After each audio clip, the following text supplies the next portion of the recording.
히브리 느헤미야를 마쳤고 저희가 오늘부터는 제임스 야고보서를 쭉 이렇게 보도록 하겠습니다. 야고보서 첫 시간입니다. 그래서 행동하는 그리스도인과 관련된 시리즈입니다. 9번째, 어째서 실현에 실패하는가?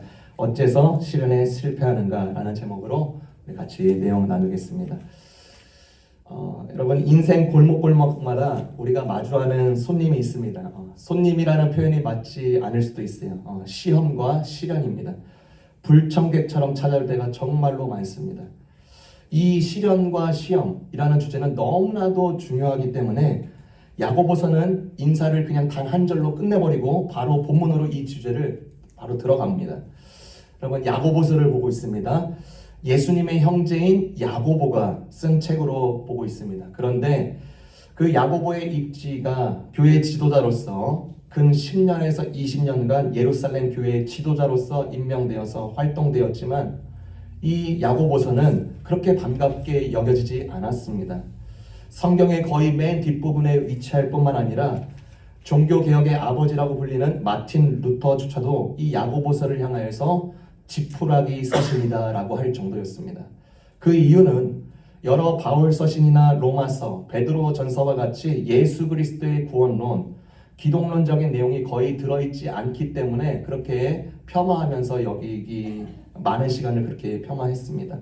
그러나 이 야고보서에는요, 믿음에 대해서 다시금 생각의 확장을 가져오고 믿음의 재해석을 정확하게 보여주고 있습니다.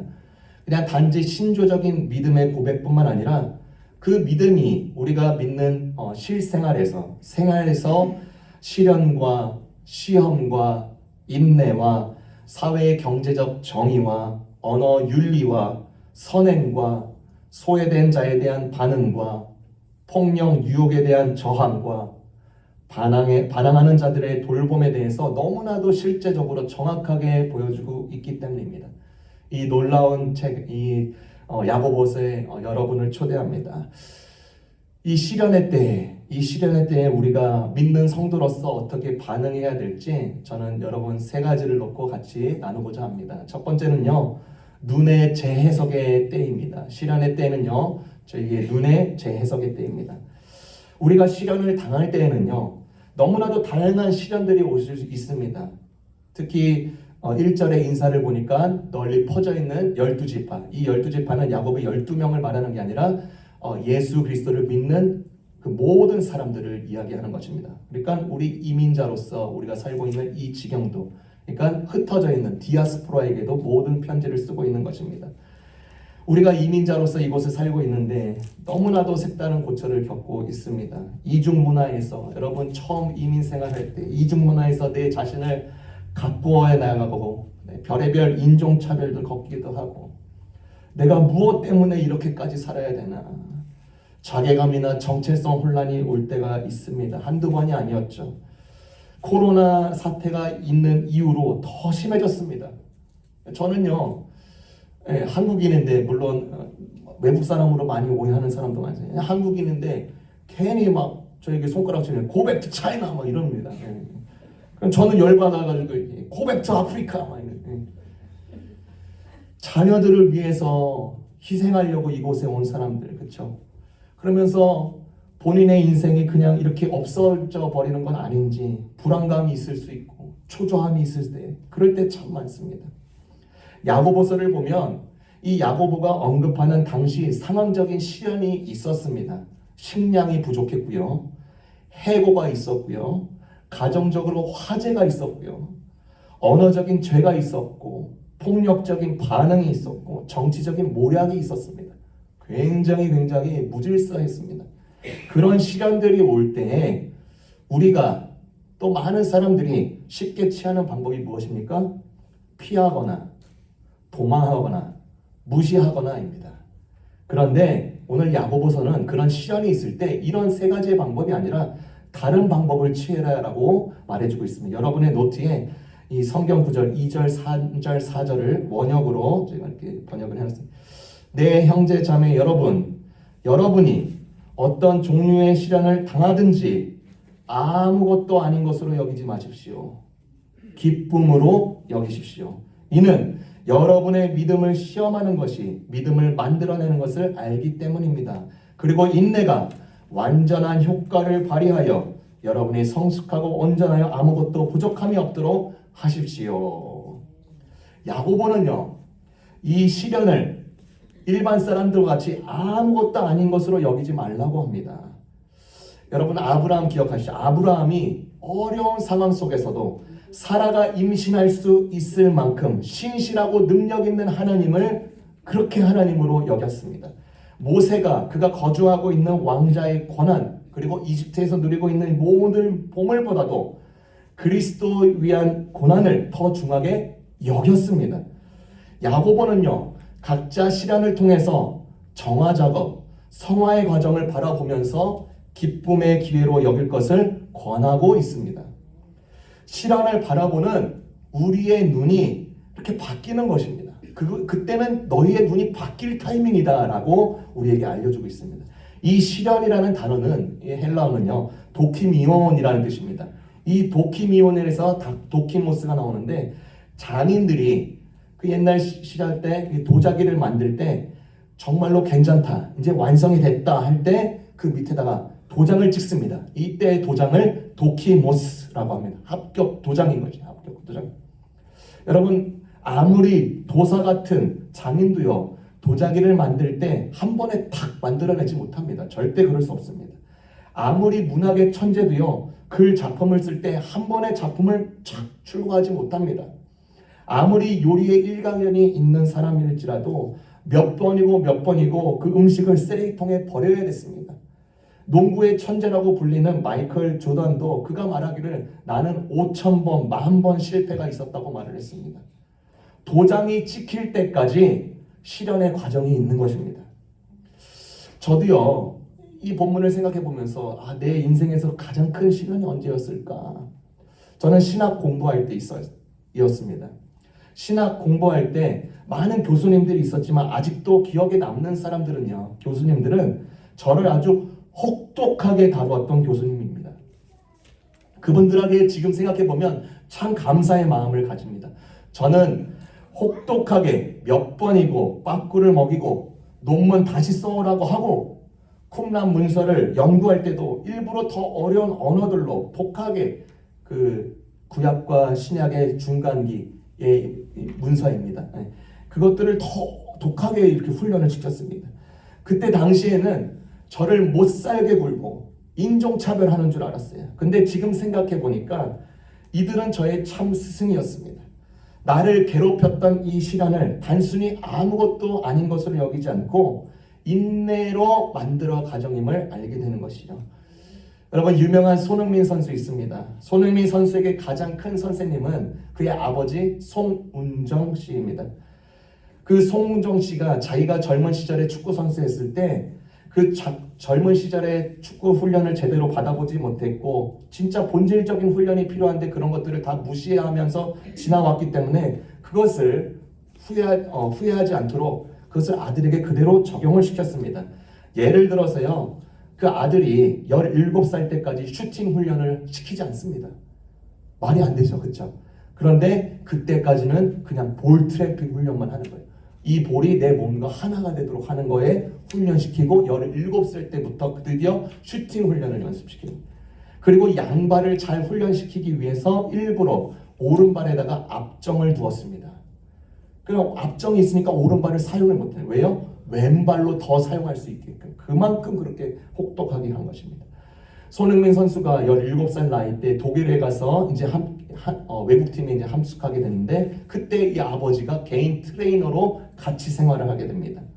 하루의 일정 중에 줄넘기 1000개를 하는데요. 아버지가 그 아들에게 너 해 이렇게 시켜놓고 자기는 아무것도 하는 게 아니라 줄넘기 1000개 해야 그러면서 같이 합니다. 같이 해줘요. 같이 해주니까 아들이 안 할 수가 없는 거예요. 대단한 희생이죠. 이 어린 손흥민 선수에게는요, 아버지가요 정말로 미웠습니다. 얼마나 괴롭히던지 말로 할 수가 없는 거예요. 그런데 손흥민 선수가 그 시련을 그냥 아무것도 아닌 것으로 두지 않았습니다. 그 과정을 통해서 인내했습니다. 자신의 신체가 변하는 게 보이는 것이에요. 자신의 변화된 스킬이 날로 조금씩 확인되는 것입니다. 그리고 후에 도키모스, 도장이 찍혀지는 거예요. 야고보서는요, 시련을 그냥 아무것도 아닌 것으로 보거나 피해버리는 장애물로 보지 말고 인내가 만들어지는 과정으로 보라고 권하고 있습니다. 눈의 변화예요. 시련이 그냥 고통을 유발하는 고문이 아니라 시련이 완성된 제품을 만들기 위해서 행해지는 담금질이다. 이 시련을 통해서 한 단계 더 올려주시고 인내의 사람으로 세워가 주시고 내 안에 완성된 그 무엇을 만들어 가시는 거예요. 그리고 야고보는요, 9절 11절에 부와 가난을 언급합니다. 제가 읽습니다. 비천한 신도는 자기가 높아지게 된 것을 자랑하십시오. 부자는 자기가 낮아지게 된 것을 자랑하십시오. 부자는 풀의 꽃과 같이 사라질 것이기 때문입니다. 해가 떠서 뜨거운 열을 뿜으면 풀은 마르고 꽃은 떨어져서 그 아름다운 모습은 사라집니다. 이와 같이 부자도 자기 일에 골몰하는 동안에 시들어 버립니다. 이 야고보는 지금 시련에 대해서 얘기하면서 왜 갑자기 가난과 부요함에 대해서 나누는가? 이때 당시에는요, 야고보가 직면한 교회 공동체뿐만 아니라 국가적으로 경제적인 어려움에 처하기 시작했습니다. 경제적인 불의와 억압이 나타났습니다. 부자들의 착취도 있었습니다. 사회 경제적인 어려움이에요. 이들에게는 그것이 큰 시련이 되었습니다. 그래도 부자들은 이미 가지고 있는 것이 많으니까 재력에 의해서 먹고 사는데 큰 문제가 안 될 수가 있습니다. 그러나 가난에 처한 사람은 더욱 가난에 처해지기 시작하는 것입니다. 얼마나 힘들겠습니까? 영화보다도 더 영화 같은 일이 지금 현실에 일어나고 있는 것입니다.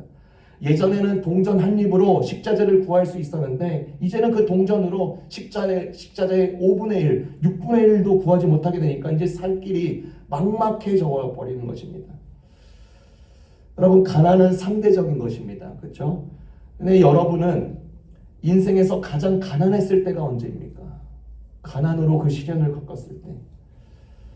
저는 학교를 준비하면서 뉴욕에서 있을 때 코로나가 팍 터졌을 때요. 학교는 오프라인을 했는데 답은 안 오지. 또 코로나가 터졌으니까 더 학교가 더 오픈하겠다 생각을 했는데 오히려 코로나로 인해서 락다운이 일어났습니다. 그러니까 더 기다리는 시간이 더 많은 거예요. 애매한 시간이죠. 그러니까 저는 그때 이제 저희 와이프의 장인 어른 댁에서 얹혀 살았습니다. 그러니까 돈도 없지, 애는 있지, 그렇죠? 그러니까 제가 아마존에서도 일을 했습니다.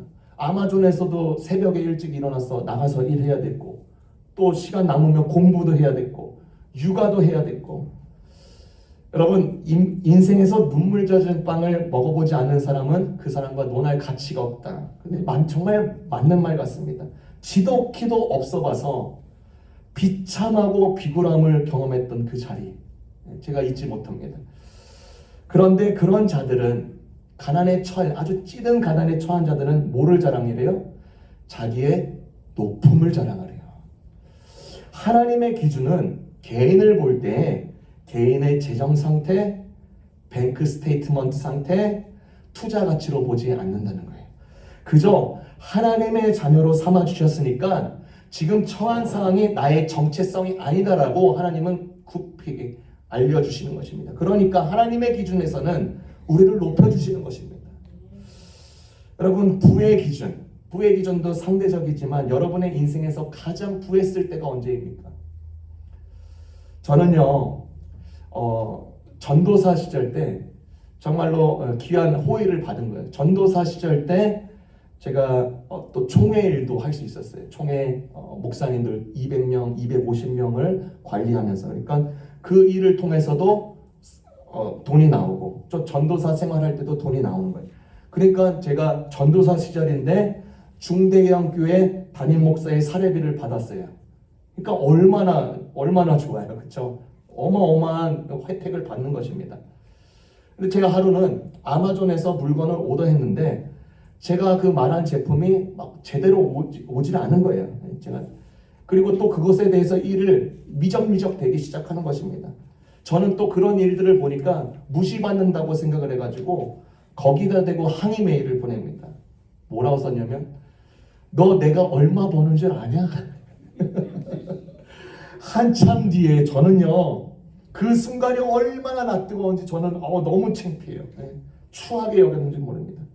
세계 제2위 부유한 회사를 대고 너 내가 얼마 버는 줄 아냐, 이렇게 그 오피스가 기가 찼겠죠. 그렇죠? 여러분, 사람은요, 조금이라도 부해지고 가진 것이 충분하다고 여겨지면 자기 객관화가 안 되는 경우가 많습니다. 그때 야고보는 뭐라 그래요? 부한 자는 자기의 낮아짐을 자랑해라.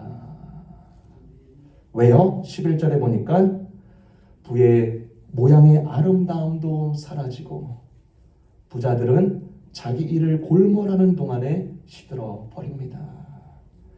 높이 올라간 사람은요, 모든 지상의 재물의 덧없음을 깨닫고 자기의 낮아짐을 고백해야 되는 것입니다.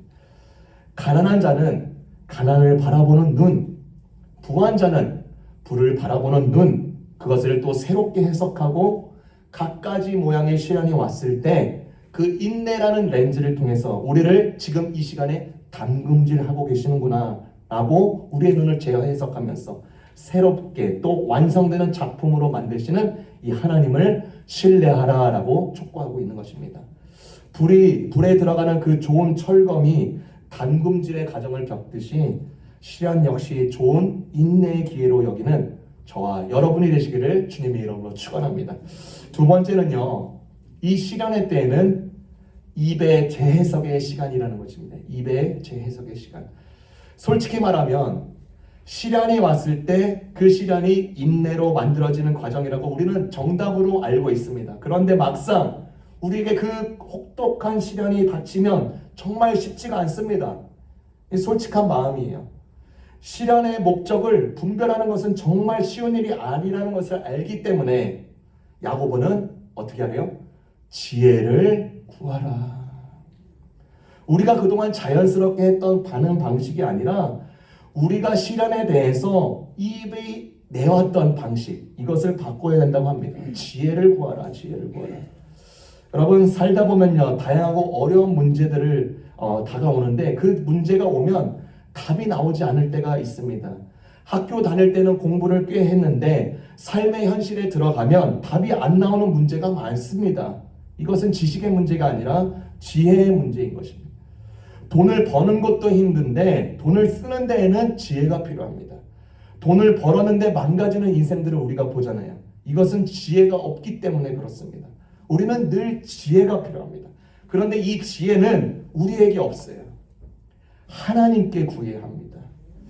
하나님께 지혜를 구하면 하나님은 오늘 말씀에서처럼 후회 주시고 꾸짖지 아니하신다 하셨습니다. 우리가 매번 실패하고 넘어졌을 때 하나님은 우리에게 너 또 그러냐? 몇 번까지 그래야 되냐? 너 신자 맞냐? 이렇게 반응하지 않습니다. 하나님은요, 스스로도 그분의 입을 지키십니다. 후회 주시고 꾸짖지 아니하십니다. 그래서 여기에 소망이 있는 것입니다. 어느 길거리 모퉁이에서 장님이 구걸을 하고 있었습니다. 구걸에 처음 이렇게 하기 시작했을 때는 몇 번이면 괜찮았지, 그 길을 또 여러 번 지나가는 사람들은 이제 아예 그 사람을 쳐다도 보지 않습니다. 그래서 이 실망한 장님이 그 어려움을 매번 욕으로 내뱉었습니다. 도와달라는 팻말을 들고 있지만 실적이 좋지 않으니까 자아 비판에 시달리기 시작했습니다. 그때 어느 한 젊은이가 그 장님에게 다가와서 말을 겁니다. 어떻게 이렇게 지내게 됐는지. 상황을 들어보고 그냥 단지 돈 몇 푼을 건네주기보다는 이 장님을 위해서 어떻게 도와야 될지 기도를 했습니다. 그리고 그 청년이 팻말에다가 이렇게 뭘 이렇게 적어줬어요. 그리고 이것을 들고 있어 보라고 하자 많은 사람들이 이 장님의 바구니에 돈을 넣기 시작합니다. 이 장님이 계속 깜짝 놀라는 거예요. 이 청년에게 물어봤습니다. 뭐라고 팻말에 적었습니까? 물어봤더니 이렇게 적었습니다. 저는 여러분들이 보고 있는 아름다운 세상을 보지 못하는 작은 자입니다. 어려운 상황과 시련에서는요, 신세한탄, 고의적인 도망이 결코 정답이 아닙니다. 장님은 그 청년의 지혜로 어려운 순간을 이길 수가 있었습니다. 야고보가 지적하듯이 그때야말로 하늘의 지혜를 간구하고 구해야 된다. 우리 입이 재해석돼야 되는 시간인 것입니다. 근데 문제가 있습니다. 간구하고 기도할 때 하나님께서는 우리의 눈에 보이지가 않습니다. 하나님의 음성을 듣지 못하기 때문에 불안감이 생길 수 있습니다. 하나님을 신뢰하고 지혜를 구하고 기다리는 동안에 어려움이 더 커지는 경우도 있습니다. 그러다 보면 완전히 망했군 하고 의심이 들 때가 있습니다. 그런데 그럴 때일수록 우리의 입을 열어 간구해야 합니다. 실제로 하나님은요, 우리의 모든 기도를 다 듣고 계십니다. 지혜를 구할 때는 후히 주시려고 오히려 대기하고 계시는 이 하나님을 신뢰해야 됩니다.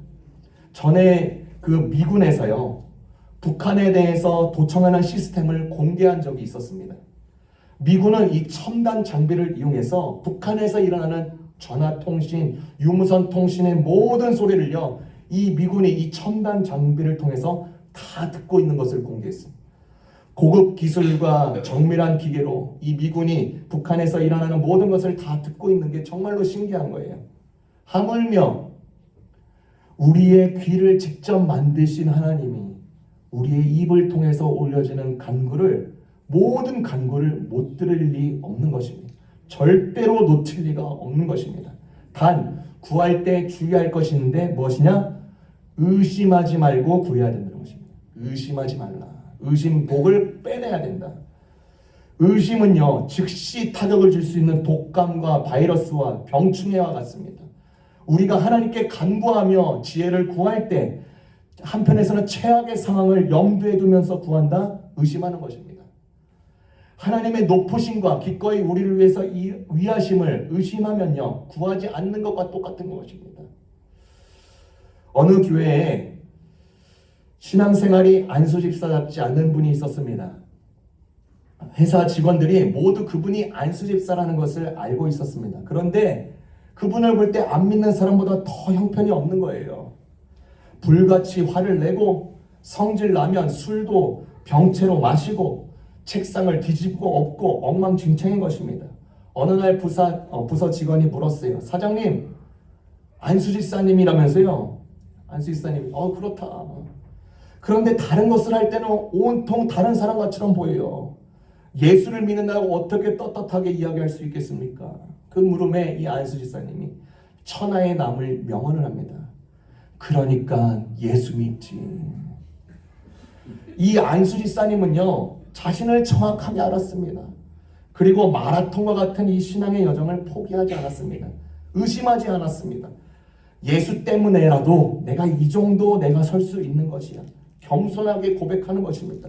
그 부하 직원이 그렇게 물어보는 그 말에, 그래 나까짓 게 무슨 예수냐. 예수도 나를 포기했으면 진작에 포기했지. 의심하는 순간은요, 그의 신앙의 여정은 이제 없는 것입니다. 그래서 우리 성도들 중에 우리 중에 누군가가 함께 신앙생활 하다가 누군가가 엉망진창인 신앙생활을 보고 예수 믿는 사람이 왜 그래? 라고 하면요, 우리 모두는 틀린 것입니다. 맞다. 저 사람이 예수 안 믿으면 누가 믿는단 말인가? 이렇게 생각해야 됩니다. 저 사람이야말로 맨 먼저 믿어야 될 사람이다. 이렇게 보셔야 되는 것입니다. 시련의 때에 하나님의 지혜를 구하라고 했습니다. 조건이 있죠. 의심하지 말아야 된다. 마음을 열어, 입을 열어서 간구하는 사람은 하나님이 하실 것을, 주실 것을 믿어야 됩니다. 6절에 보니까 조금도 의심하지 말라. 의심하는 자는 마치 바람에 요동치는 바닷물결과 같다. 야고보는요, 의심하는 것을 바람 때문에 흔들리는 물결이라고 비유를 합니다. 의심이 가지는 파괴적인 특징을 얘기하는 것입니다. 그냥 물결이라니까 잔잔한 파도 이 정도겠지라는 게 아닙니다. 그 바람에 파도가 치고 흔들리는 그 가운데서 위태롭게 횡횡거리는 한 척의 배를 상상해 보십시오. 포커스는 배가 아니라 파도라는 것입니다. 이 배는요, 그저 아무것도 하지 못한 채 그저 일렁이는 파도 속에서 점점 가라앉게 되는 무기력한 사물일 뿐인 것을 보여주고 있는 것입니다. 야고보가 이렇게 의심을 바다의 파도에 비유하는 것은 그만큼 무섭다는 것입니다. 끝이 없다라는 것입니다. 크다는 것입니다. 의심은요, 나오지 못할 뿐만 아니라 결국 아무것도 얻지 못하게 되는 것입니다. 많은 그리스도인들이 여기에서 헤매는 것입니다. 하나님을 신뢰하지 못하고 혼자 두려움에 떨다가 무너지는 거예요. 기도하는데도 하나님 신뢰하면서 기도하는 것이 아니라 그냥 답답함을 토로하는 정도로, 때로는 의미 없는 종교적인 부르짖을 때가 많습니다. 의심하면서 하니까. 그러니까 결국은 어떻게 해요? 무너지는 거예요. 무너지는 거예요. 기독교 작가이자 학자인 워렌 위어스비라는 사람이 비서가 있었습니다. 이 비서가 아주 중병에 들었습니다. 극심한 고통을 맞이했습니다. 병원에 방문하여서 그 비서를 위해서 기도했습니다. 기도하고 나오는데 그 비서가 묻는 거예요. 목사님, 저를 위해서 무엇을 기도해 주셨나요? 이 위어스비 목사님이 당황했습니다. 왜냐하면 이런 거를 묻는 사람이 별로 없었어요. 그래서 물으니까 말해줬습니다. 빨리 완쾌하게 되기를 기도했습니다. 고통이 끝나고 평안이 임하기를 기도했습니다. 그랬더니 이 병상에 있던 비서가 이렇게 말을 합니다. 목사님, 한 가지 더 기도해 주세요. 이 시련을 낭비하지 않을 지혜를 달라고 기도해 주십시오. 이 말을 들은 목사님은 혼자 독백하면서 나갑니다. 저 자매야말로 야고보서 1장 5절을 제대로 이해한 사람이구나. 1장 5절요. 누구든지 지혜가 부족하거든 모든 사람에게 후히 주시고 꾸짖지 아니하시는 하나님께 구하라. 그리하면 주시리라. 시련은 절대로 낭비되는 순간이 아닙니다. 낭비하지 않는 지혜로 채용을 받고 우리의 입이 새롭게 나아가는 시즌임을 다시 한번 붙드시고 믿으시기를 바랍니다. 마지막입니다. 시련의 때에는 마음의 재해석이 있는 때입니다. 마음의 재해석. 시련을 당할 때에는요, 나의 마음이 재해석되어야 됩니다. 이 시련이 하나님으로부터 온 것인지 아니면 내 안의 욕심으로 인함인지 확인해야 합니다. 시련을요, 유익한 시험이 아니라 유혹으로 보아가지고요, 하나님에게 따져드는 사람들이 있습니다. 야고보는 그 점을 경고하고 있습니다. 하나님은요, 시련을 허락하시는 분이십니다. 담금질이 필요할 때, 인내의 사람으로 필요할 때, 하나님의 지혜를 얻도록 하실 때 그렇게 시련을 주시기도 합니다. 그런데 다른 종류의 시련이 있다 경고하죠. 내 자신의 욕심에 의해서 받는 시험입니다. 13절에서부터 14절입니다. 시험을 당할 때 아무도 내가 하나님께 시험을 당하고 있다라고 말하지 마십시오. 하나님께서는 악에게 시험을 받지도 않으시고 또 시험하지도 않으십니다. 사람이 시험을 당하는 것은 각각 자기의 욕심에 이끌려서 꿰매에 빠지기 때문입니다. 정확하게 말하죠. 이 시련을 하나님에게서부터 온 것인지 내 욕심에서부터 온 것인지 내 마음을 점검해서 해석해야 되는 시간이다.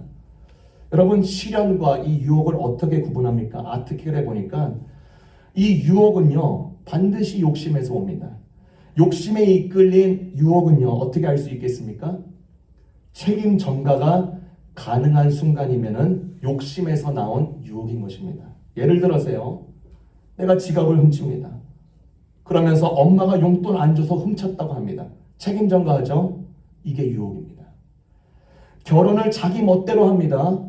문제 생겼더니 하나님이 왜 막지 않았냐고 뭐라고 합니다. 억지로라도 막아야 되는 거 아니냐고 합니다. 책임 전가합니다. 이게 유혹입니다. 성경 처음부터 나오는 게요, 책임 전가입니다. 선악과 먹은 이 아담이 말하는 거 보십시오. 하나님이 주신 저 여자가 먹으라고 했습니다. 책임 전가합니다. 유혹이죠. 절대로 하나님은요, 우리를 유혹하시는 분이 아닙니다. 내 안에 있는 욕심 때문에 시험을 당하게 되는 것입니다. 14절에 나오는 이 미혹은요, 미끼라는 뜻입니다. 미끼. 욕심 따라요, 미끼 물면요, 결국 낚싯바늘에 걸려서 음식에 대접되는 것입니다. 사단이 이걸로 장난치는 것입니다. 사람 관계에서도 마찬가지예요. 책임 전가로 일관하면요, 내 안의 욕심에 의해서 미끼에 이끌려서 그렇게 당하고 있는 건지 반드시 확인해야 합니다. 그대로 두기 시작하면 15절에서 나온 것 같이 15절에 보니까 그 욕심이 더 큰 죄가 되고 더 큰 악이 된다. 그리고 마침내 죽음을 가져오게 된다. 현재에서도 죽음의 열매를 맛보게 된다, 이 말인 것입니다. 이 야고보를 쓴 이 기자, 이 야고보에게 시험은 무엇이었을까? 시험은 무엇이었을까? 생각해 보았어요. 이 야고보의 저자는 제자 야고보가 아니고 예수의 동생 야고보입니다. 그러면 성경을 쓸 때, 이것을 기자로 이제 쓸 때 예수가 내 동생이야, 이런 말을 할 수 있습니다. 그렇죠? 그러면 글의 권위가 확 살아납니다. 대접이 달라질 거예요. 그런데 그 말 한 번도 하지 않습니다. 자기 욕심에 이끌리는 대로 대응하지 않는 거예요. 대단한 야고보죠. 그렇죠? 근데 그 인생에 있어서 이 야고보에게 또 어떤 시험이 있었을까? 우리가 추측해 볼 수 있습니다. 이 야고보는요, 예수님이 살아계신 그 공생의 기간 동안에 이 예수님, 이 형을요, 믿지 않는 사람이었습니다. 같은 가족인데도 이 예수님을 하나님의 아들로 보지 않는 거예요. 어떻게 안 믿을 수가 있을까? 같은 가족인데 누구보다도 예수님의 말씀을 많이 들었던 사람일 텐데 의문이 들 겁니다. 믿지 않는 이유가 여러 가지 있겠으나 이 점이 그를 예수를 믿지 않는데 일조하지 않았을까 생각해 봅니다. 여러분 잘 알다시피 예수의 집은요, 가난한 자의 집입니다. 그리고 그 가난한 자의 집인데 그 동네 자체도 나사렛 동네입니다. 나사렛이라는 동네는요, 아주 별 볼 일 없고 형편없고 작고 가난한 동네입니다. 별 볼 일 없는 동네예요. 그래서 말씀해 보니까 나사렛에서 무슨 선한 것이 나오겠느냐. 그러니까 완전히 마지널라이즈된, 완전히 경계 밖에 있는 그런 동네에서도 가난한 집의 예수. 그런데 야고보가요, 이 형 예수가 물을 포도주로 바꾸고 오병이의 기적을 일으키는 일련의 기적들을 보면서 자기 형 예수에게 반드시 부탁했을 것입니다. 형, 우리 집 위에서 가난을 벗어나서 좀 부 좀 누리게 해줘. 이 말 언제든지 할 수 있었을 것이에요. 그런데 예수는 야고보의 부탁을 단 한 번도 들어주지 않습니다. 그런 형 예수를 볼 때 별 볼 일 없고 형편없는 형이라고 여기면서 믿을 이유가 전혀 없는 거겠죠. 자기의 주관의 욕심에 따라서 이끌렸을 뿐인 것입니다. 나중에 예수를 믿고 지나다 보니까 본인 역시 욕심에 따라 자기 판단에 믿기를 물어버렸던 그때 자신의 모습을 떠올리지 않았을까 생각이 됩니다. 야고보는 그리고 나서 강하게 이렇게 말을 합니다. 16절 나의 사랑하는 형제 자매 여러분, 속지 마십시오. 속지 마십시오. 저는 이 1절에 오늘 본문의 1장을 보면서 제일 핵심적인 구절인 것 같아요. 속지 마십시오. 속지 마십시오. 속지 마시고 너 스스로를 속이지 마십시오. 우리가 조금만 생각한다면 이 시련과 유혹이요, 대번에 확인할 수 있습니다. 그렇게 확인할 수 있음을 깨우치고 있어요. 속지 마십시오. 속지 마십시오. 여러분, 속임수 중에 가장 질적으로 저열하고 비열하고 아주 교묘한 속임은 자기 기만입니다. 내 스스로가 나를 속이고 있는데 그걸 눈 감아주는 경우가 너무나도 많아요. 그러니 야고보는 아주 강하게 말해요. 속지 마십시오. 속이지 마십시오. 네 자신 속지 마십시오. 네 자신을 속이지 마십시오. 그리고 나서 우리 하나님이 어떤 분인지 다시금 소개를 해줍니다. 17절에서 18절. 온갖 좋은 선물과 모든 완전한 은사는 위에서 곧 빛들을 지으신 아버지께로부터 내려옵니다. 아버지께는 이런저런 변함이나 회전하는 그림자가 없으십니다. 그는 뜻을 정하셔서 진리의 말씀으로 우리를 낳아주셨습니다. 그리하여 그는 우리를 피조물 가운데서 첫 열매가 되게 하셨습니다. 그리고 하나님이 진리의 말씀을 보내주셔서 우리를 새롭게 낳아서 첫 열매를 삼아주셨다. 여러분, 김치만두가 김치에게 사랑 고백을 어떻게 하는지 아세요? 내 안에 너 있다. 여러분, 이 문구는 요한복음 15장에서 나온 겁니다. 그렇죠? 포도나무와 가지를 설명하면서 내가 너희 안에, 너희가 내 안에 라고 말씀을, 얼마나 아주 중요한 관계임을 설명해 주는지 모릅니다. 의심하지 말라. 의심하지 말라. 우리 모든 성도는 하나님 안에 있는 자들입니다. 진리의 말씀으로 인해서 새롭게 탄생된 자들입니다. 다시 오늘 설교 제목으로 돌아가서 어째서 시련에 실패합니까? 시련을 낭비라고 인생 고난의 돌뿌리로 보기 때문입니다. 시련을 당할 때 하나님께 의심하며 지혜조차도 구하지 않기 때문입니다. 내 욕심에 의해서 유혹을 당하고 있으면서 하나님께 시험받는다고 하기 때문인 것입니다. 우리의 눈과 우리의 입과 마음이 새로워져서 시련 가운데서도 당당한 이 담금질의 역사를 통해서 단계적으로 성숙해가는 성도 되시기를 주님의 이름으로 축원합니다.